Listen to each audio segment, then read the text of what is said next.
ആദ്യമായി കലാമണ്ഡലം ഹൈദരാലി ആശാനെ അനുസ്മരിച്ചുകൊണ്ട് 1 മിനിറ്റ് എഴുന്നേറ്റ് നിൽക്കാം.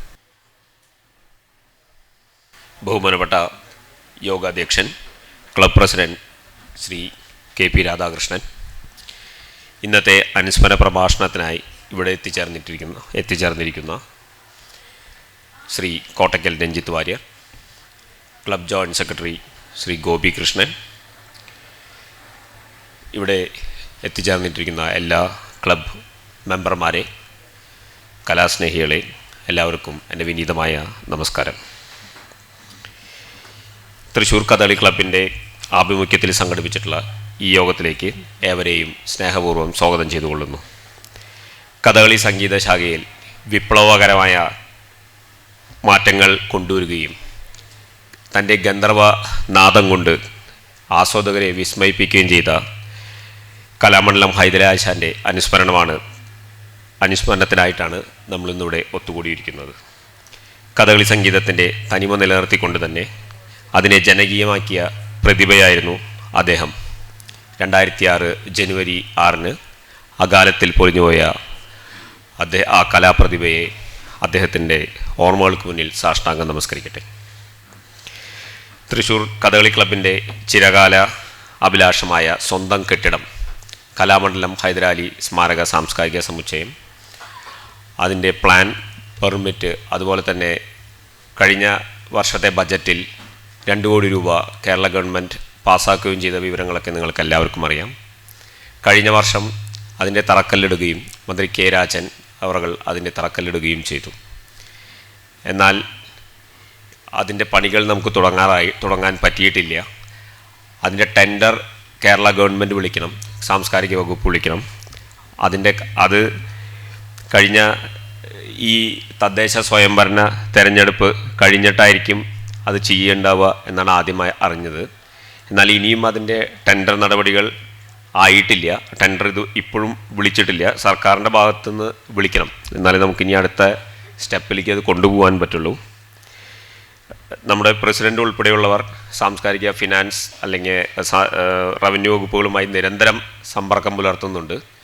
എത്രയും പെട്ടെന്ന് തന്നെ പണികൾ ആരംഭിക്കാം എന്ന് പ്രത്യാശിക്കുന്നു. ഇന്ന് ഈ യോഗത്തിൻ്റെ അധ്യക്ഷത വഹിക്കുന്നത് club president Shri KP Radhakrishnan അവർകളാണ്. ഏറെ ബഹുമാനത്തോടെ ഔപചാരികതയുടെ പേരിൽ അദ്ദേഹത്തെ ഈ വേദിയിലേക്ക് സ്വാഗതം ചെയ്തുകൊള്ളുന്നു. ഇന്നത്തെ സ്മാരക പ്രഭാഷണം ഹൈദരാലിയുടെ പാട്ടുവഴികൾ നിർവഹിക്കുന്നത് ശ്രീ കോട്ടയ്ക്കൽ രഞ്ജിത്ത് വാര്യരാണ്. പ്രിയ സുഹൃത്തായ രഞ്ജിത്ത് വാര്യരെ ഈ യോഗത്തിലേക്ക് സ്നേഹത്തോടെ സ്വാഗതം ചെയ്തുകൊള്ളുന്നു. അതുപോലെ തന്നെ ക്ലബ് ജോയിൻറ്റ് സെക്രട്ടറി ഗോപി കൃഷ്ണനുണ്ട്, അദ്ദേഹത്തെയും ഔപചാരികതയുടെ പേരിൽ സ്വാഗതം ചെയ്തുകൊള്ളുന്നു. ഇന്ന് ഇവിടെ ശ്രീ അത്തിപ്പറ്റ രവി എഴുതിയ കലാമണ്ഡലം ഹൈദരാലി ആശാനെ ഓർമ്മിച്ചുകൊണ്ട് അദ്ദേഹം എഴുതിയ വാഴക്കോട്ട് വളവിൽ എന്ന കവിത ആലപിക്കുന്നത് ഇവിടെ പ്രാർത്ഥന ചൊല്ലിയ കുമാരി മേധ പുതുമനയാണ്. ഈ കൊച്ചുമിടുക്കിയെ പ്രത്യേകമായി അഭിനന്ദിക്കുവാൻ ഈ അവസരം ഉപയോഗിക്കട്ടെ. ഇപ്പോൾ നടന്നുകൊണ്ടിരിക്കുന്ന സംസ്ഥാന കലോത്സവത്തിൽ കഥകളി സംഗീതം, അക്ഷരശ്ലോകം, മലയാളം പദ്യം ചൊല്ലൽ എന്നീ ഇനങ്ങളിൽ 3 A ഗ്രേഡുകൾ സ്വന്തമാക്കിയ കുമാരി മേധ പുതുമനയെ സ്വാഗതം ചെയ്യുകയും ഇനിയും വലിയ നേട്ടങ്ങൾ കൈവരിക്കാൻ ആശംസിക്കുകയും ചെയ്യുന്നു. ക്ലബിൻ്റെ ഭാരവാഹികൾ, വിശിഷ്ട വ്യക്തികൾ, ഇവിടെ സന്നിഹിതരായിട്ടുള്ള എല്ലാ കലാസ്നേഹികളോടും ഒരിക്കൽ കൂടി ഹൃദ്യമായി സ്വാഗതം ചെയ്തുകൊണ്ട് നിർത്തട്ടെ. നന്ദി, നമസ്കാരം. അധ്യക്ഷ പ്രസംഗത്തിനായി പ്രസിഡന്റ് ശ്രീ KP രാധാകൃഷ്ണൻ ക്ഷണിച്ചുകൊള്ളുന്നു. ക്ലബിൻ്റെ ധനസ്ഥിതി അത്ര കേമൊന്നുമല്ല. 500 രൂപ കിട്ടിയതായിട്ട് അറിയിച്ചു. ഇനിയിപ്പം എടുക്കുന്നതിൽ തെറ്റില്ല എന്ന് തോന്നുന്നു. നമസ്തേ. ബഹുമാന്യ സദസ്യരെ, തൃശ്ശൂർ കഥകളി ക്ലബിൻ്റെ secretary Shri Prashanth, joint secretary Gopikrishnan, ഇന്ന് പ്രഭാഷണം നടത്തുന്ന ശ്രീ രഞ്ജിത്ത് വാര്യർ, അദ്ദേഹം നമ്മുടെ ക്ലബിൻ്റെ ലൈഫ് മെമ്പറാണ്, നല്ലൊരു ഗായകനാണ്. ഇനിയിപ്പോൾ അദ്ദേഹത്തെ അങ്ങനെ ഒഫീഷ്യലായിട്ട് പരിചയപ്പെടുത്താൻ രീതി ഉണ്ടാവും എന്ന് വിചാരിക്കണം. ഞാൻ എല്ലാ സഭാവാസികൾക്കും എൻ്റെ നമസ്കാരം. ഞാൻ ദീർഘിപ്പിക്കാനുള്ള യാതൊരു ഉദ്ദേശവും ഇല്ല. കാരണം നമുക്ക് കളി സമയത്തിന് തുടങ്ങണം. അതിനു മുമ്പ് ഇന്ന് മുഖ്യ പ്രഭാഷണത്തിന് തയ്യാറെടുത്ത് വന്ന് രഞ്ജിത്ത് വാര്യരെ കേൾക്കാൻ വേണം.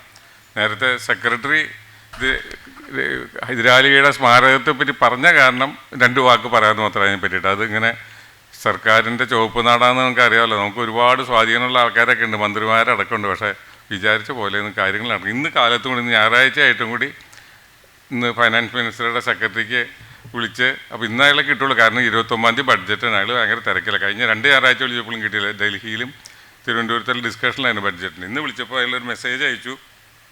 കാരണം അവിടെ നമ്മൾ വേറെ ആൾക്കാരെ വിട്ട് ഫോളോ അപ്പ് ചെയ്യുന്നുണ്ട്. അപ്പോൾ അത് സാംസ്കാരിക വകുപ്പിൽ നിന്ന് ആദ്യം ഡയറക്ടറേറ്റിലേക്ക് പോയി, അവിടെ നിന്ന് സാങ്ഷൻ കിട്ടി, ഇങ്ങനെ ഓരോ ടേബിളിൽ പോകും. ടേബിളിൽ പോകുമ്പോൾ അവിടെ ഇരിക്കുന്ന ആൾക്കാർ ആരെങ്കിലും മരിച്ചു, 4 ദിവസം ലീവ്, അങ്ങനെ മാറി പോവാണ്.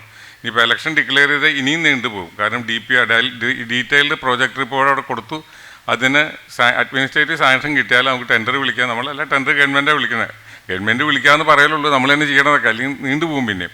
അപ്പോൾ അതിനൊക്കെയുള്ള തടസ്സങ്ങളാണ്. ഇപ്പോൾ ഏറ്റവും ഒടുവിൽ 13-ാം തീയതിയാണ് ധനകാര്യ വകുപ്പിലേക്ക് എത്തിക്കണത്. അപ്പോൾ ഇന്ന് അത് അവിടെ നിന്നൊരു മെസ്സേജ്, അദ്ദേഹത്തിൻ്റെ പേഴ്സണൽ സെക്രട്ടറിയാണ്, നല്ല തിരക്കുള്ള ആളാണ്. എന്നിട്ട് അദ്ദേഹം എനിക്ക് മെസ്സേജ് അയച്ചിട്ടുണ്ടായിരുന്നു.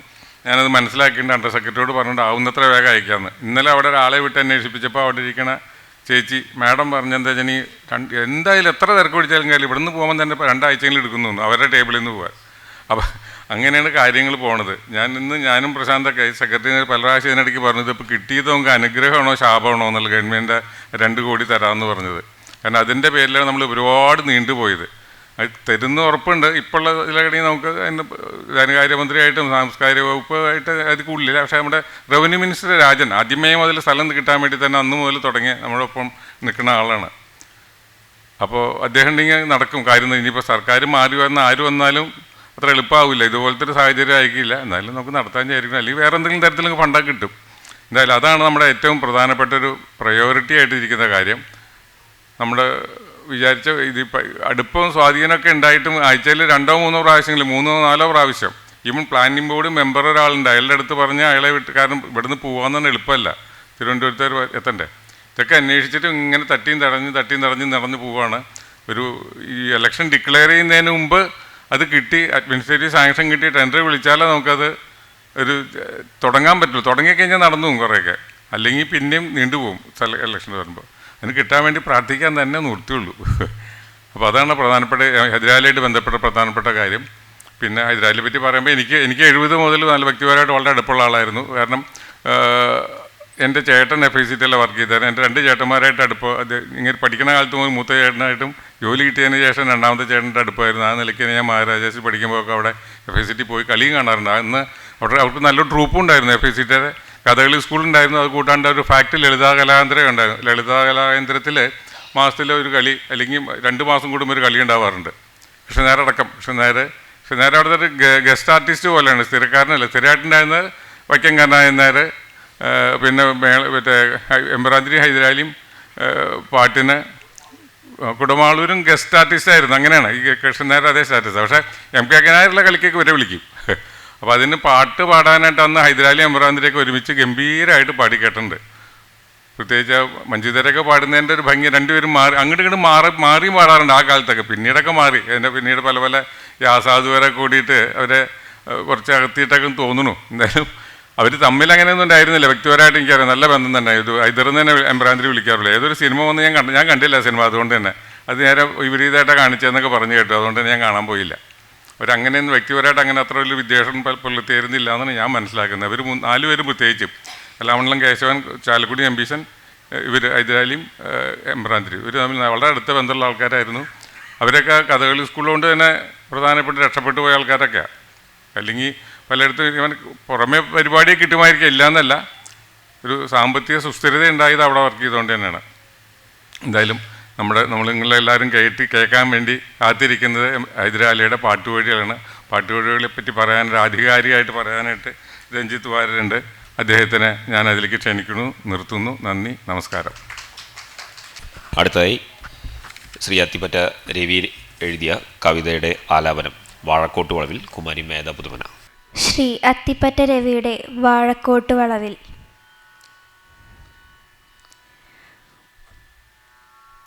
ഒരുപാടു ദിനങ്ങളായി സ്ഥിരം മരുവുന്നേൻ വഴിവക്കിൽ വിധം വരുവോർക്കു വളഞ്ഞ പാതയെന്നൊരു താക്കീതരുളുന്ന തൂണു ഞാൻ. ഇരവും പകലും കുതിച്ചുപോം നിരയായി വണ്ടികളെന്നും ഈ വഴി കരപോകുവതിന്നു വാരിധി തിരമാല പ്രഭമങ്ങുമിങ്ങുമേ. ചിലരെന്നുടെ മൂകസൂചനയ്ക്കലസം ശ്രദ്ധ തരാതെ നീങ്ങിടും.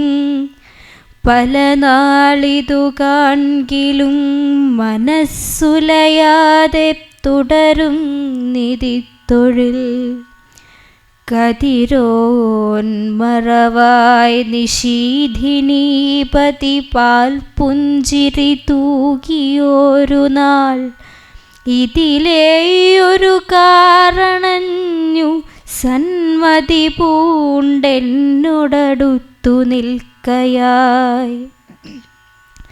അതിൽ നിന്നൊരുവൻ പുറത്തുവന്നതിവേഗം കഴുകി നിജാനനം.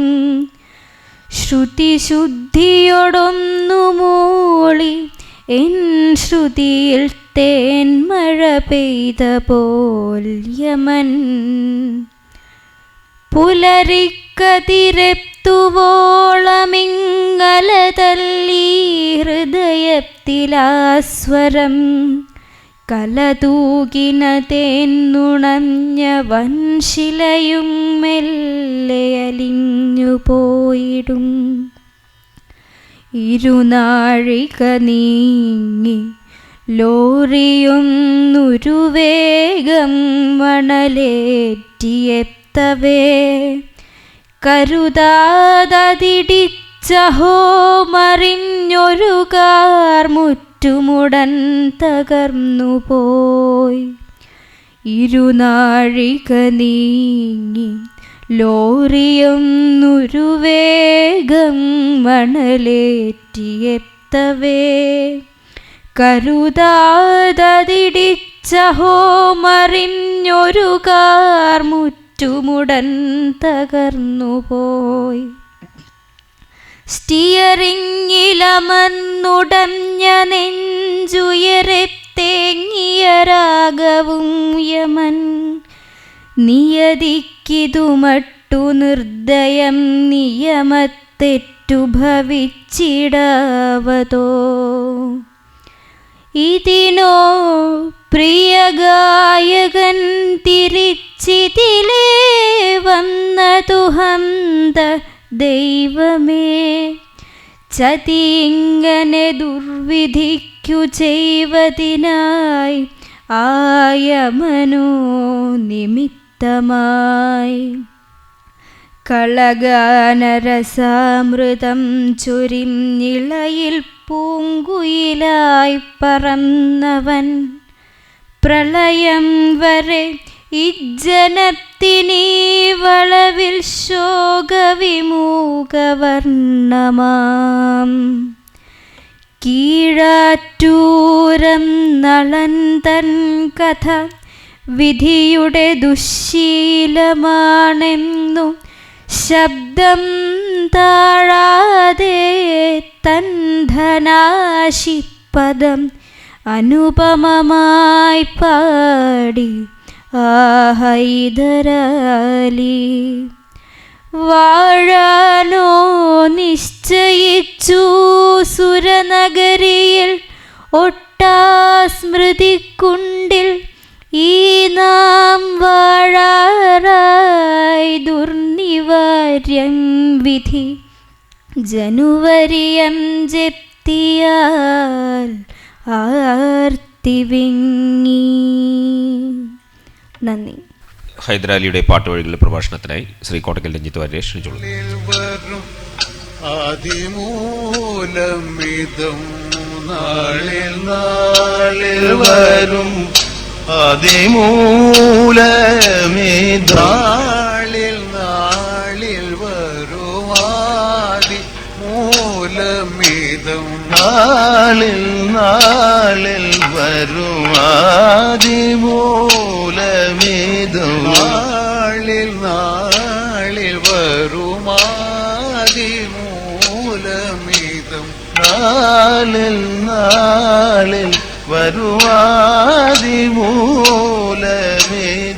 ആളിമാരോടുമിതനുദിത പൂർവം ആളിമാരോടുമിതനുദിത പൂർവം ആളിമാരോടുമിതനുദിത പൂർവം ആളിമാരോടുമിതനുദിത പൂർവം കാലമേ ചെന്നു നീ മരാള പറക കാലമേ ചെന്നു നീ മരാള പറക കാലമേ ചെന്നു നീ മരാള പറക കാലമേ ചെന്നു നീ മരാള പറക കാലമേ ചെന്നു നീ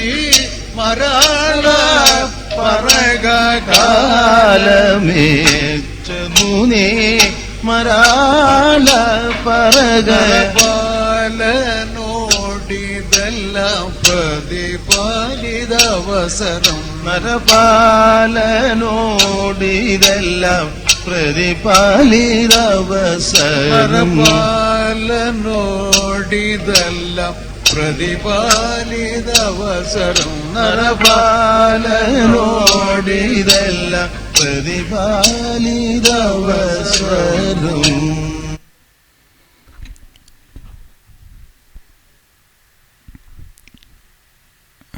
മേധ ഇപ്പം പാടിയ കവിത യമൻ രാഗത്തിലായിരുന്നു. അതുകൊണ്ടാണ് ഈ ആശാൻ യമുന കല്യാണിയിൽ പാടിയിരുന്ന ഒരു പദം അത് വെച്ചിട്ട് തന്നെ തുടങ്ങാമെന്ന് വിചാരിച്ചത്. കവിതയുടെ ഇതിവൃത്തമൊക്കെ എല്ലാവർക്കും മനസ്സിലായിട്ടുണ്ടാവും.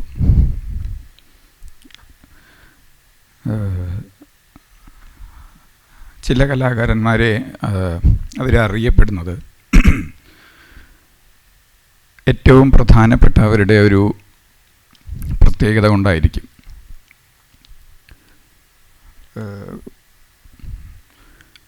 ഇപ്പോൾ കർണാടക സംഗീതത്തിലാണെങ്കിൽ M.D. രാമനാഥൻ എന്ന് പറഞ്ഞാൽ അദ്ദേഹത്തിൻ്റെ ശ്രുതി, അതല്ലെങ്കിൽ അദ്ദേഹത്തിൻ്റെ ചൗക്കകാലം, ഇങ്ങനെയാണ് സ്വതവേ ആദ്യം തന്നെ എല്ലാവർക്കും ഓർമ്മയിൽ വരുന്നത്.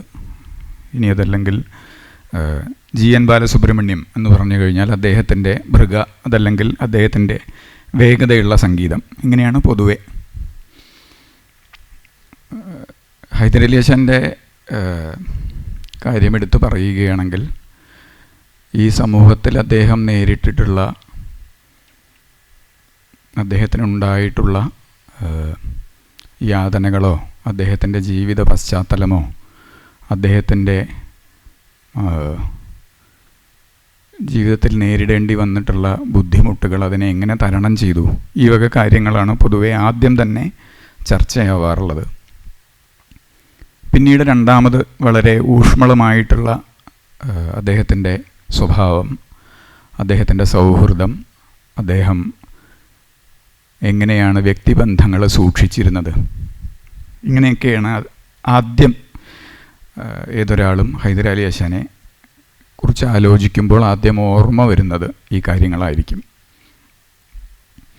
ഞാൻ ആദ്യം പറഞ്ഞ ഉദാഹരണങ്ങളിലേക്ക് തിരിച്ചു പോകുമ്പോൾ G.N. ബാലസുബ്രഹ്മണ്യത്തിൻ്റെ ഭൃഗയിലപ്പുറം GNBയുടെ സംഗീതത്തിൽ എന്താണുള്ളത് എന്ന് ഒരു ആസ്വാദകന് അല്ലെങ്കിൽ ഒരു വിദ്യാർത്ഥിക്ക് അന്വേഷിച്ച് നോക്കാനുള്ള വഴി പകുതി അവിടെ അടയുകയാണ് ചെയ്യുന്നത്.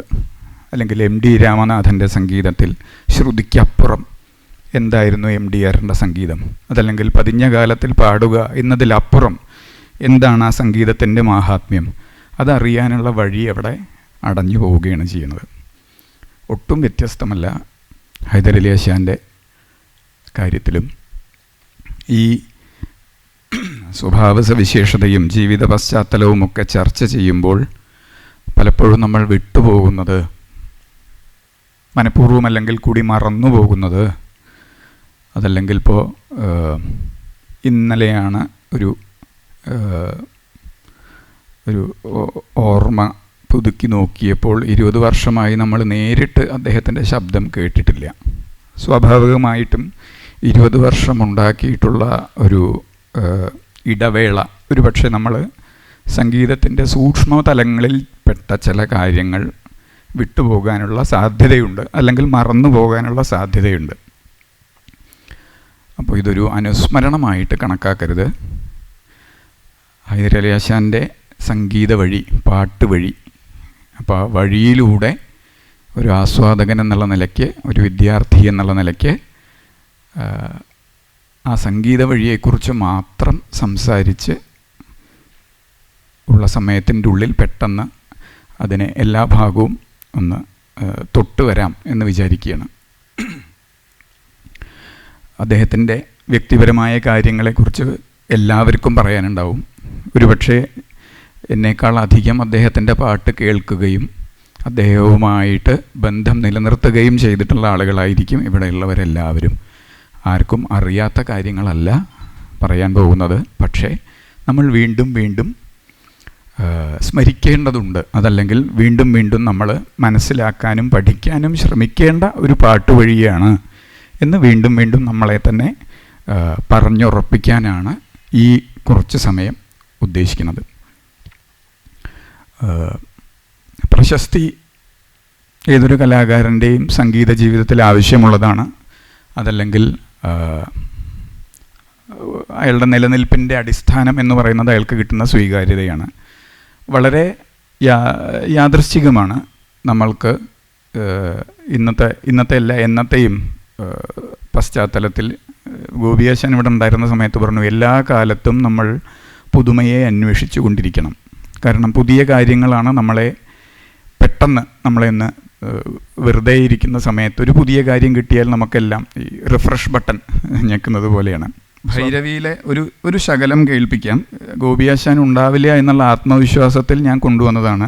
പ്രാർത്ഥിച്ച പോലെ തന്നെ ആശാനില്ല. അതുണ്ടെങ്കിൽ എനിക്കിത് പ്ലേ ചെയ്യാനുള്ള ധൈര്യം കമ്മിയാണ്. കാരണം അദ്ദേഹത്തിൻ്റെ കൂടെ ഹൈദരലി ആശാനെക്കുറിച്ച് പറയുമ്പോൾ നമുക്ക് പരാമർശിക്കാതെ പോകാൻ പറ്റില്ല. ഗോപിയാശാൻ്റെ അരങ്ങുകളാണ് ഹൈദരലി ആശാൻ്റെ പ്രതിഭയുടെ ഏറ്റവും ഔന്നത്യം നമ്മളെല്ലാവരും അനുഭവിച്ചിട്ടുള്ളത്.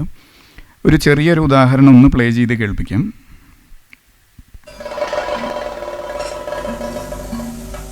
ജനനീ മാമക ചരിതമഖിലവും അറിഞ്ഞിതേ, ജനനീ മാമക ചരിതമഖിലവും അറിഞ്ഞിതേ, ജനനീ മാമക ചരിതമഖിലവും അറിഞ്ഞിതേ, ജനനീ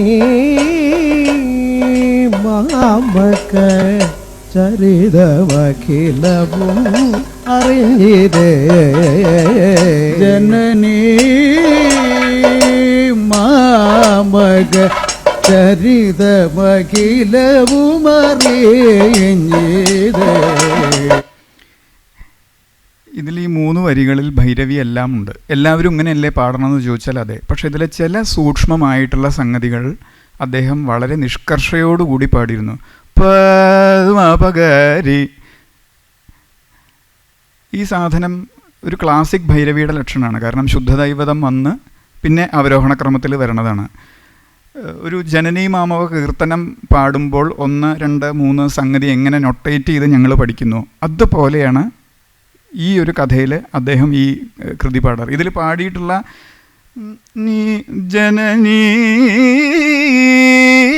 സാരിനി ഈ പ്രയോഗം പദ്മപകരി ഇതൊക്കെ ഒരു വിരിബോണി വർണ്ണം ഒക്കെ പാടുമ്പോൾ നമ്മളെ പഠിപ്പിക്കുന്ന എത്രത്തോളം ശുഷ്കാന്തിയോട് പഠിപ്പിക്കുന്നു അതേപോലെയാണ് ഇതിൽ പാടി വെച്ചത്. ഈ പദം മുഴുവൻ പ്ലേ ചെയ്യാനുള്ള സമയമില്ലാത്തതുകൊണ്ടാണ്. കൂടെ പാടിയിട്ടുള്ള രാജീവേട്ടനാണ്. എന്നേക്കാൾ അധികം രാജീവേട്ടൻ അത് കൃത്യമായിട്ട് അനുഭവിച്ചിട്ടുണ്ടാവും. ഈ ഭൈരവിയെ തന്നെ ഭൈരവിയിൽ ഒരു കാലത്തും നമ്മളെ വേറെ എവിടെയും കേൾക്കാത്ത ചില പ്രയോഗങ്ങളും ഈ പദത്തിൽ കേൾക്കാം. അവരോഹണക്രമത്തിൽ ഭൈരവിക്ക് ഒരു കാരണവശാലും ഷഡ്ജം വർജ്യമായിട്ടൊരു പ്രയോഗം ഒരു കൃതിയിലുമില്ല. പക്ഷെ അതും ഈ കൃതിയിൽ അദ്ദേഹം പാടാറുണ്ട്. അവിടെ ഇത് ഈ പറഞ്ഞ് ഫലിപ്പിക്കാൻ കുറച്ച് ബുദ്ധിമുട്ടുള്ളത് എന്താണെന്ന് വെച്ചാൽ, ഇത് അരങ്ങത്ത് നടക്കുന്ന കാര്യത്തിനെ എത്രത്തോളം പോഷിപ്പിക്കുന്നു എന്നുള്ളത് നമ്മൾക്ക് നേരിട്ട് കണ്ട് അനുഭവിക്കണം. എന്തുകൊണ്ടാണ് ഇത് പാടുന്നത് എന്ന് ഒരുപക്ഷെ ഈ നടൻ്റെ അംഗചലനങ്ങളും അല്ലെങ്കിൽ ആ അരങ്ങത്ത് അപ്പോൾ സംഭവിക്കുന്നത് എന്താണ്, അതിനെ പോഷിപ്പിക്കാനാണ് ഇത് ചെയ്തിട്ടുള്ളത്. അതല്ലാതെ വെറുതെ ഇരുന്ന് പാടുമ്പോൾ ചിലപ്പോൾ അത് നടന്നോളണം എന്നില്ല. അതുകൊണ്ടാണ് ഈ വക കാര്യങ്ങൾ പറഞ്ഞ് ഫലിപ്പിക്കാൻ ഒരു ബുദ്ധിമുട്ടുണ്ട്. അതുപോലെ സമസ്ത മഹിമയും എനിക്കവൻ എന്ന് പറയുന്ന സമയത്ത് ഇപ്പോൾ ഗോപിയാശാൻ്റെ നളൻ ചെയ്യുന്ന കണ്ടിട്ടുള്ള ആൾക്കാർക്ക് ഓർമ്മിച്ചാൽ അറിയാം, ഈ മഹിമ എന്ന് കാണിക്കുന്ന സമയത്തുള്ള അംഗവിന്യാസങ്ങൾക്കനുസരിച്ച് ഇദ്ദേഹത്തിൻ്റെ ഗമകങ്ങളും മാറും. അവിടെ താളം അതിനനുസരിച്ച് അദ്ദേഹം മാറ്റി. ഞാനൊന്നത് കേൾപ്പിക്കാം, നിങ്ങൾക്ക് തന്നെ അത് മനസ്സിലാവും.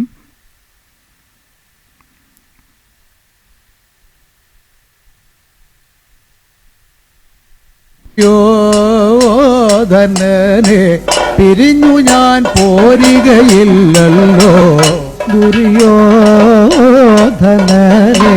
പിരിഞ്ഞു ഞാൻ പോരുകയില്ലല്ലോ, പിരിഞ്ഞു ഞാൻ പോരുകയില്ലല്ലോ.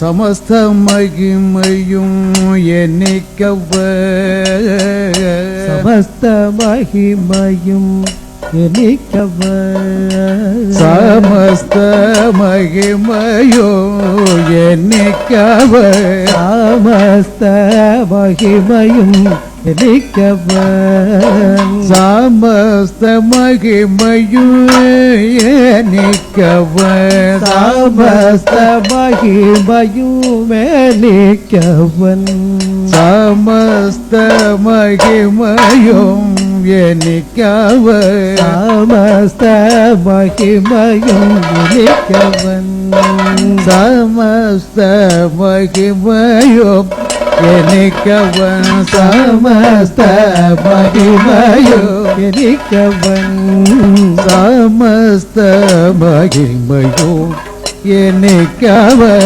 സമസ്ത മഹിമയും എനിക്കവൻ, സമസ്ത മഹിമയും എനിക്കവൻ, സമസ്ത മഹിമയും എനിക്കവൻ, സമസ്ത മഹിമയോ എനിക്കവൻ. നിമിത്തമായതു മറപ്പനോ, നിമിത്തമായതു മറപ്പനോ. ഈ ഒരു കാലപ്രമാണത്തിലുള്ള വ്യത്യാസം എല്ലാവരും ചെയ്യണതല്ലേ എന്ന് ചോദിച്ചാൽ അതെ. പക്ഷേ ഇദ്ദേഹത്തിൻ്റെ പുസ്തകം പഞ്ചമം എന്ന് പറഞ്ഞ അതൊരു ജീവിത ചരിത്രം NP വിജയകൃഷ്ണൻ എഴുതിയിട്ടുണ്ട്. ഇവിടെ ചെണ്ട എത്രത്തോളം ദമയന്തിക്ക് പാടുന്ന സമയത്ത് മദ്ദളം എത്രത്തോളം ലഘുവാകുന്നുവോ, അതല്ലാന്നുണ്ടെങ്കിൽ ബാഹുകൻ വരുന്ന സമയത്ത് ചെണ്ട എത്രത്തോളം അതിൽ പൗരുഷം കൊടുക്കുന്നുവോ, ഇതുപോലെ തന്നെ ഗായകനും ഇത് മനസ്സിൽ വെക്കണം എന്ന് അദ്ദേഹം വളരെ നിഷ്കർഷയോടുകൂടി എഴുതി വച്ചിട്ടുണ്ട്. ഇവിടെ ദമയന്തിയുടെ പദം, ഇവിടെ കുന്തിയുടെ പദം കർണൻ്റെ പദം, അതുപോലെ കേശിനിയുടെ പദം നളൻ്റെ പദം, ഇത് വരുന്ന സമയത്ത് ഉണ്ടാകുന്ന കാലപ്രമാണം പോലെ തന്നെ അദ്ദേഹം ശബ്ദത്തിലും വിന്യാസങ്ങൾ കൊണ്ടുവന്നിരുന്നു. അതിനുള്ളൊരു ഉദാഹരണമാണ് ഈ കുന്തി കർണ അവരുടെ കോൺവെർസേഷൻ. ഈ സമയങ്ങളിൽ അദ്ദേഹം വളരെ ഉത്സാഹത്തോടുകൂടി, നമ്മളെല്ലാവരും കണ്ടിട്ടുള്ളതാണ്, 4-ാം ദിവസത്തിൽ നളൻ്റെ ഭാഗമാകുമ്പോഴേക്കും ആ ശരീരചലനം തന്നെ വ്യത്യാസപ്പെടും. ശിങ്കിടിയെ നോക്കും, അദ്ദേഹം ചിരിക്കുന്നുണ്ടാവും, ചെണ്ടക്കാരെ നോക്കും. അത് നല്ല ഉത്സാഹം വന്നുള്ളൂ എന്നുള്ളതിൻ്റെ ലക്ഷണമായിട്ട് അദ്ദേഹം ഈ പാടുന്നതിൻ്റെ ഇടയിൽ ഒന്ന് അവസാനം ആകുമ്പോഴേക്കും ലേശൊന്ന് നിവർന്ന് നിന്നൊന്ന് ഇങ്ങനെ ആക്കും കൂടിയും ചെയ്യും ആ പാടുന്ന സമയത്ത്. ഇതിൽ ഈ ഭൈരവി രാഗത്തിൽ ഇങ്ങനെയുള്ള പ്രയോഗങ്ങൾ വളരെ ദുർലഭമാണ്. ഇന്നുപോലും ഇപ്പോൾ സമസ്ത മഹിമയും സരിമ ഈ വക പ്രയോഗങ്ങളൊന്നും കൃത്യമായി എഴുതി വെച്ചിട്ടുള്ള ഭൈരവിയിലുള്ളതാണോ എന്ന് ചോദിച്ചാലല്ല. നീതമകരി സരിമ, പിന്നെയും ഉള്ളത് മുഖാരിയോടൊക്കെയാണ് ഇതിന് ഛായ. അതുപോലെ നിറഞ്ഞു ദയവ് തുളുമ്പിയെങ്കിൽ എന്നുള്ള സ്ഥലത്തൊക്കെ എനിക്ക് തോന്നുന്നില്ല എത്ര പാട്ടുകാർക്ക് ഈ ഷഡ്ജം ഒഴിവാക്കിയിട്ട് ഈ നിറഞ്ഞു ദയവ് തുളുമ്പിയെങ്കിൽ, അതാ പ്രത്യേകിച്ച് പിന്നിൽ നിൽക്കുന്ന സമയത്ത് മുന്നിൽ നടൻ എന്താ കാണിക്കണത് എന്നുള്ളത് എത്രത്തോളം കാണാൻ പറ്റുമെന്നറിയില്ല. പക്ഷേ എടുത്ത് ആ കുട്ടിയെ മുലയൂട്ടുന്ന സമയമാകുമ്പോഴേക്കും ആ നിറഞ്ഞു ദയവ് തുളുമ്പിയെങ്കിൽ എന്നുള്ള ആ ഭാഗം എങ്ങനെയാണ് ജസ്റ്റ് ഒന്ന് കേട്ടു നോക്കൂ.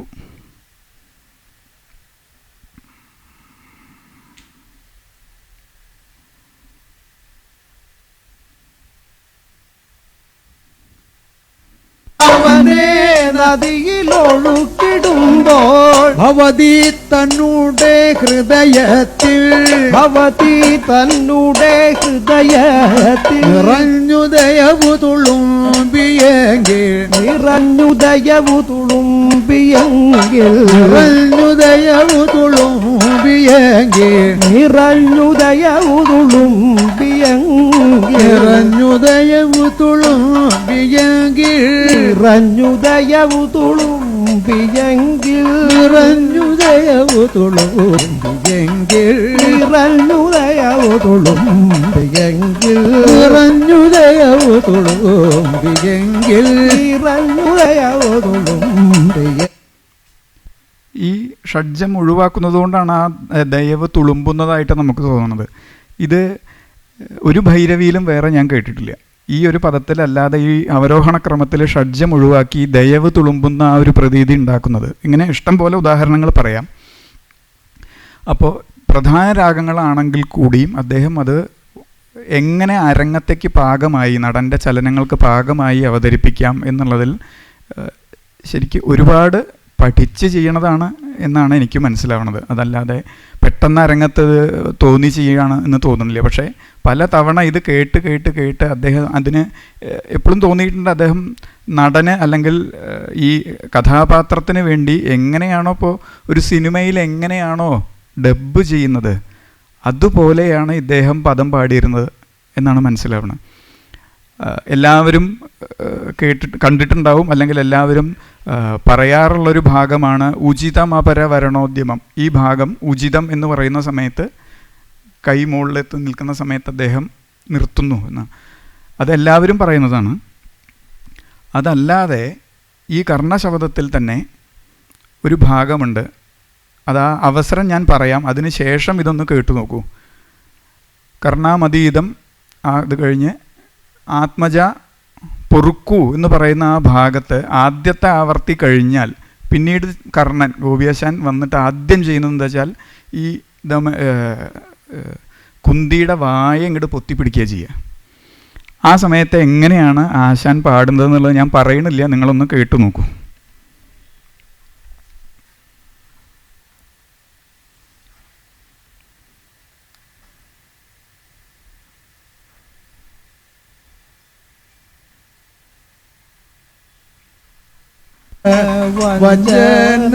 വചനയാലേ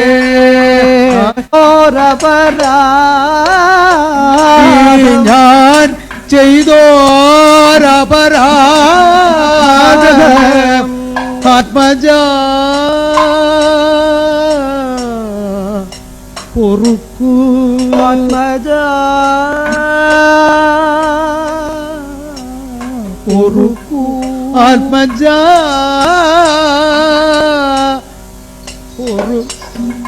ധർമാത്മജാഗ്രജ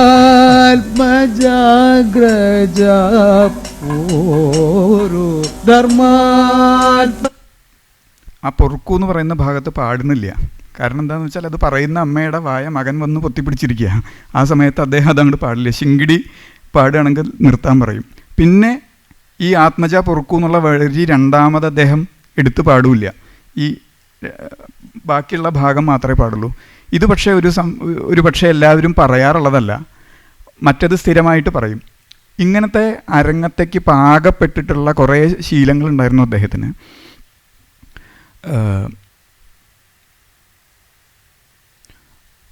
ഈ പ്രധാനപ്പെട്ട രാഗങ്ങളല്ലാതെ തന്നെ അദ്ദേഹം ഒരുപാട് പുതിയ പരീക്ഷണങ്ങൾ നടത്തിയിട്ടുണ്ട്. കോട്ടയം കഥകൾ അദ്ദേഹത്തിന് പറ്റാത്തത് കൊണ്ടല്ല, ഞാൻ ചില റെക്കോർഡ്സ് എടുത്തു വച്ചിട്ടുണ്ട്. അത് എത്രത്തോളം പ്ലേ ചെയ്യാൻ പറ്റും എന്നറിയില്ല.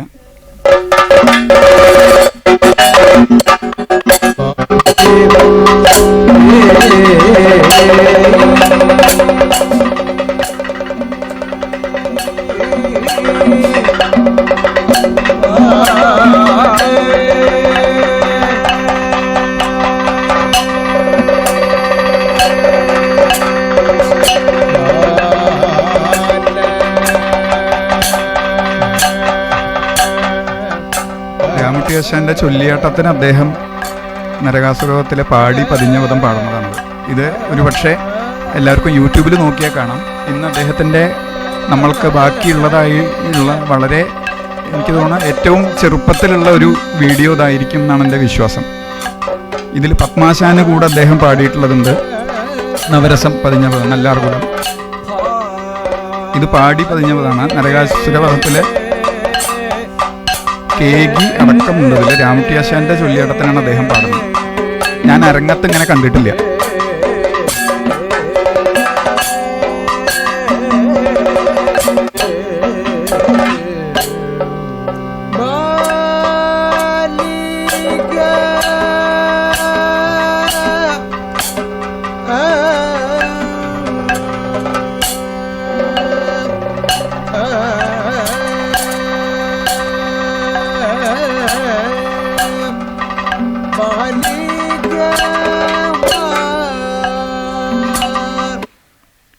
ഇന്ന് പക്ഷേ കോട്ടയം കഥകൾ പാടുന്ന ഹൈദരലി ആശാനെ ആരും അങ്ങനെ എടുത്തു പറഞ്ഞോളണം എന്നില്ല. അതുകൊണ്ട് ഞാനിതൊന്ന് പ്ലേ ചെയ്തു എന്ന് മാത്രം. നമസ്തേ. മുന്നിലേക്ക് വരാം.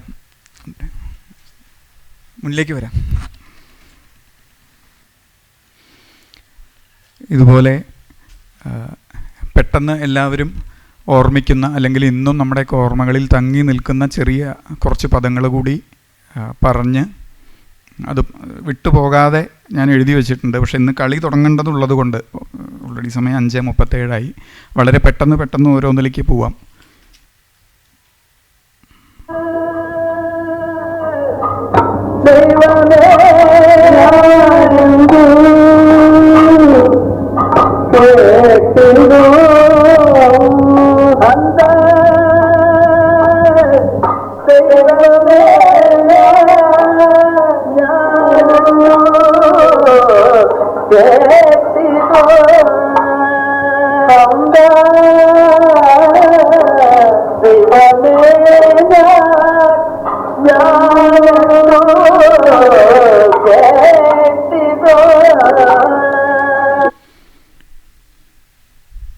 എല്ലാവർക്കും ഓർമ്മയുള്ളതായിരിക്കും.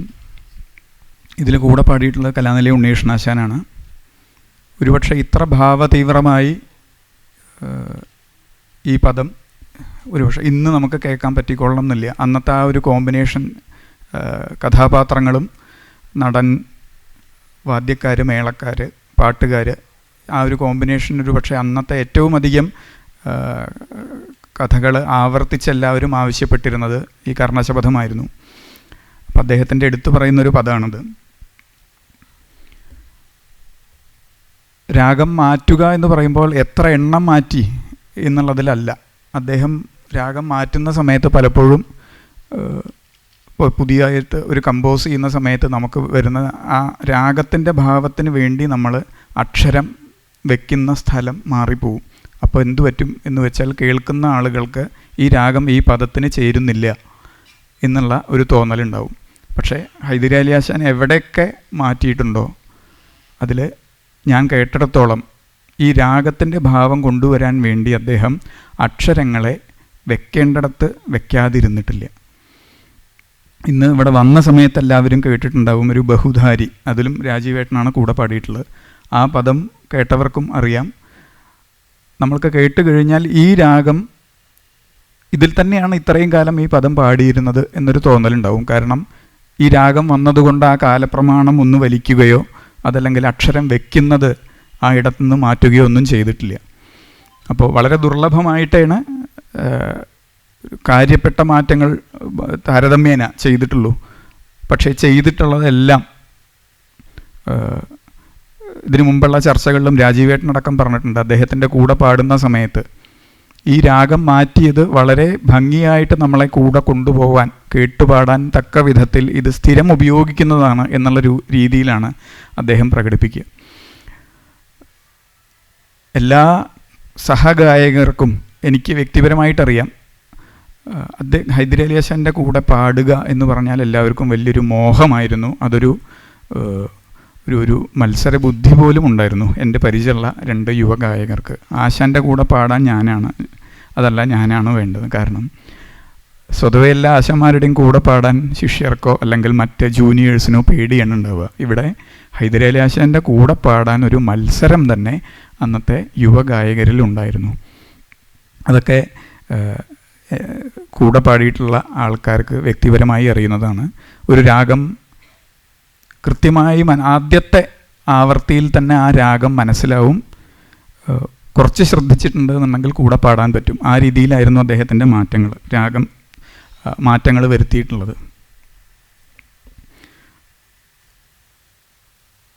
ഹൈദരാലി ആശാൻ്റെ പാട്ടുവഴികൾ എന്ന് പറയുമ്പോൾ എത്ര ദൂരം സഞ്ചരിച്ചു, എത്ര കാലം സഞ്ചരിച്ചു എന്നുള്ളതിനേക്കാൾ ആ സഞ്ചരിച്ച വഴികളിൽ അദ്ദേഹം പതിപ്പിച്ചു പോയ മുദ്രകൾ, പാദമുദ്രകൾ എത്രത്തോളം ഇന്ന് നിലനിൽക്കുന്നു എന്നുള്ളത് വലിയൊരു കാര്യമാണ്. നോക്കുമ്പോൾ എല്ലാവരും വഴി വെട്ടിയ ആ പാതയിൽ സഞ്ചരിക്കാൻ എളുപ്പമാണ്. പക്ഷെ അദ്ദേഹം അവിടെ വെറുതെ സഞ്ചരിക്കുകയല്ല ചെയ്തിട്ടുള്ളത്. സമാന്തരമായിട്ട് മറ്റ് വഴികളിലൂടെ സഞ്ചരിച്ച് പുതിയ വഴികൾ കണ്ട് പിടിക്കാൻ ഒരു ഗവേഷണ ബുദ്ധി എന്നും അദ്ദേഹത്തിനുണ്ടായിരുന്നു.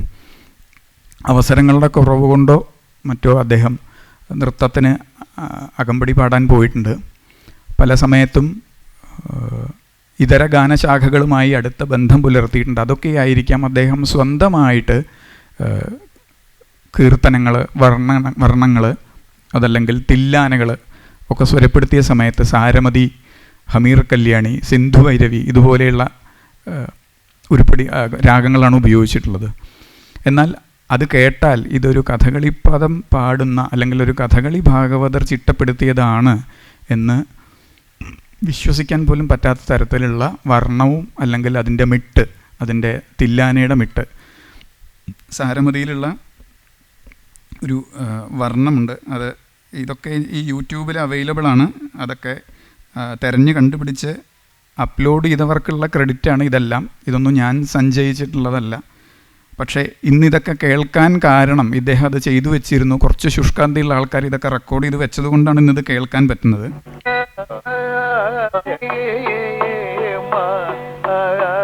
സാരമതി രാഗത്തിലുള്ള അദ്ദേഹത്തിൻ്റെ ഒരു വർണ്ണമാണത്.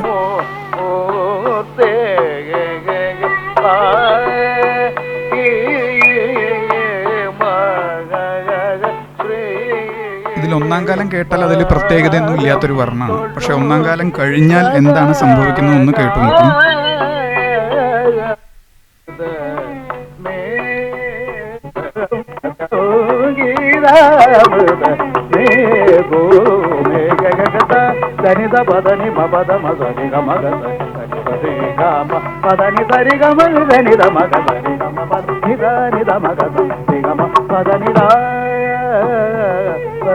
ഇപ്പോൾ രണ്ടാം കാലമാണ് പ്ലേ ചെയ്തത്. ഇതിൻ്റെ ഇടയിൽ അദ്ദേഹം തിശ്രം പാടുന്നുണ്ട്. ഈ വർണ്ണത്തിന് തിശ്രം പാടുന്നത് സാധാരണ കച്ചേരി പദ്ധതിയിൽ പോലും ഇപ്പോൾ ഇല്ലാത്തൊരു കാര്യമാണ്.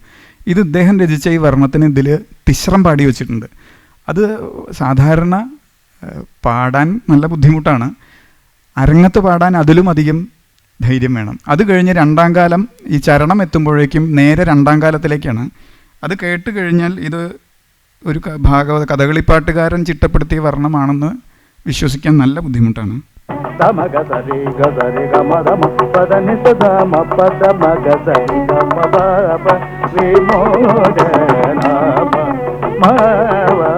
పదని సని రమ పదని రమ పద మగ సని సని రమ పద మగ సరిగ సరిగ మగ మగ సని సని రమ ని రమ పద మగ ని సరి గ రమ పద విమోద నామ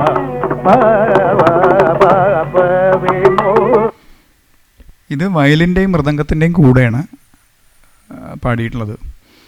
ഇതുകൂടാതെ വേറെയും വർണ്ണങ്ങൾ അദ്ദേഹം ചിട്ടപ്പെടുത്തിയിട്ടുണ്ട്. ഇതുപോലെ അദ്ദേഹം ഹമീർ കല്യാണി രാഗത്തിൽ പാടിയിട്ടുള്ളൊരു തില്ലാന നെടുമ്പള്ളി രാമമോഹനേട്ടൻ്റെ ഒരു യൂട്യൂബ് ചാനലുണ്ട്. അതിൽ ഇത് കേൾക്കാനിടയായി.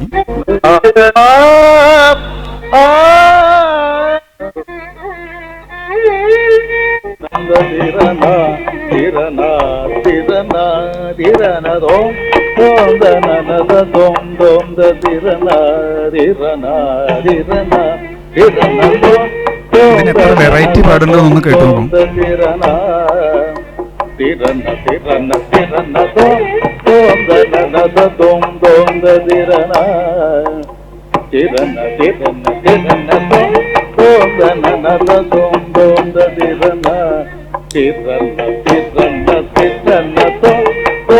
ഇവിടെയും തിശ്രപ്പെടുത്തുകയാണ് ചെയ്തിട്ടുള്ളത്.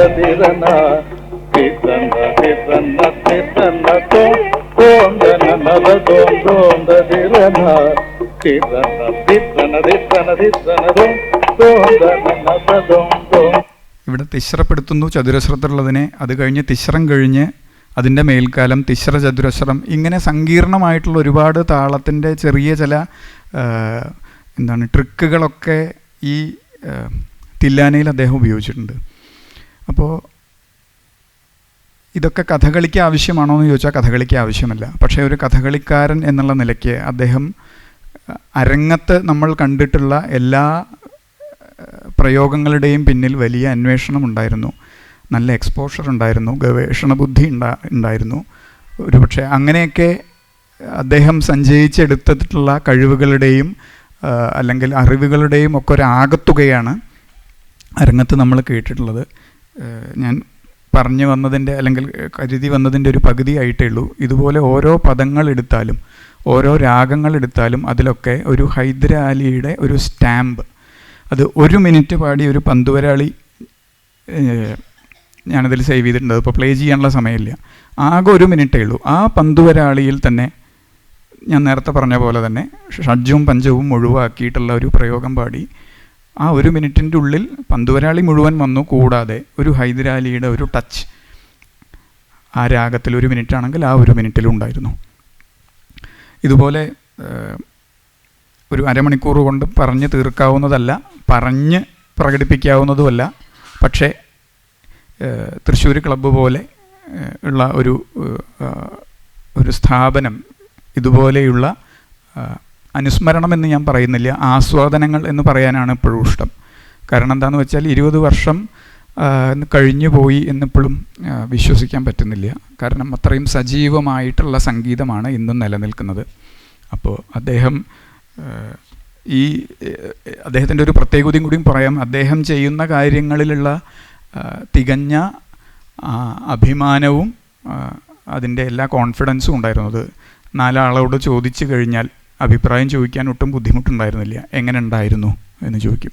ഞാനിപ്പോഴും വിശ്വസിക്കുകയാണ്, ഇന്ന് അദ്ദേഹം ഇവിടെ ഉണ്ടെങ്കിൽ ഒരു 80 വയസ്സായിട്ടുണ്ടാവണം, ഇവിടെ എവിടെയെങ്കിലും ഇരിക്കുന്നുണ്ടാവും. അത് കഴിഞ്ഞാൽ താനെന്താ മറ്റേ ഇതിൻ്റെ കാര്യം പറയാൻ, ഞാൻ നളചരിതം മാത്രമേ പറഞ്ഞുള്ളൂ, മറ്റേ ഇത് പറഞ്ഞില്ലല്ലോ, ആ വർണ്ണത്തിൻ്റെ കാര്യം പറഞ്ഞില്ലല്ലോ, ഇത് ചോദിക്കാൻ ഒട്ടും മടിയുണ്ടായിരുന്നില്ല. അദ്ദേഹം ഒരു ദൂരദർശൻ്റെ ഒരു ഇൻ്റർവ്യൂവിൽ പറഞ്ഞു, ഗൗളിപ്പന്ത് എന്ന് പറയുന്ന രാഗം കഥകളിയിലും കർണാടക സംഗീതത്തിലും ഉണ്ട്.